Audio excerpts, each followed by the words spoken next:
In this, the final video on corporate governance, we're just going to walk through 3 categories of risk and benefits that are associated. We're going to mainly focus on the risks, so the risks of having poor governance, but also to some extent the benefits of corporate governance in a company being at at the right level.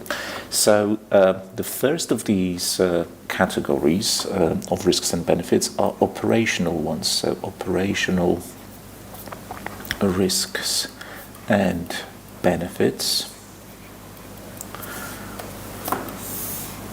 And here the authors of the curriculum say that if you've got weak control systems within the business, so basically inability to spot trouble brewing, if you've got ineffective decision making and ineffective monitoring, then that will potentially contribute to performance or will lead to suboptimal performance. It will lead to lower valuations than would be the case with better policies or better corporate governance, and just operationally the company being less efficient. What else? In light of such trouble, a single stakeholder group may benefit unduly at the expense of others. And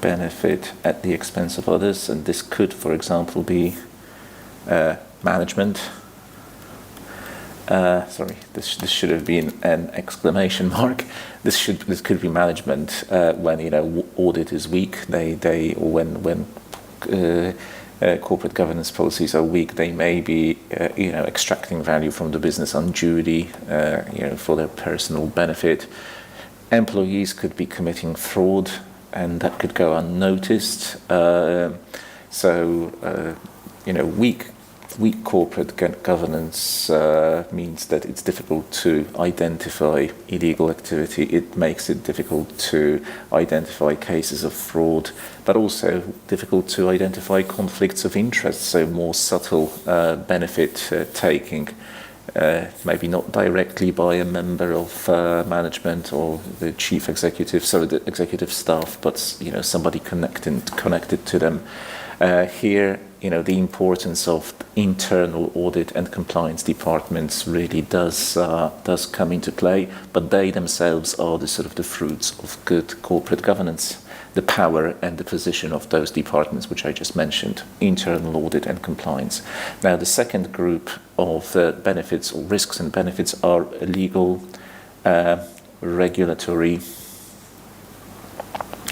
and reputational risks and benefits. And once again, the focus here is going to be on the weaknesses, on the risks, poor implementation of regulatory requirements,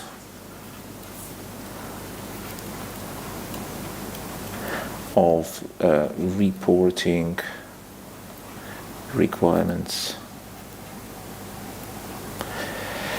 may open the company up to or expose it to external investigations by the regulator, by law enforcement, exposure to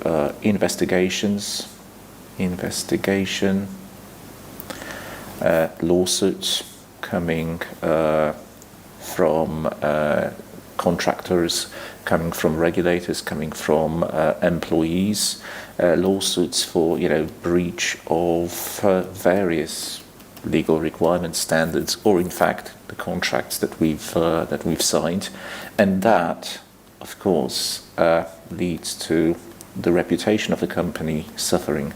Reputation suffers, which makes business more difficult, or causes the company, of course, to miss out on various opportunities simply because various counterparties no longer want to work with you. employees, suppliers, customers also shun your company. Now, the final group are financial risks and potentially benefits.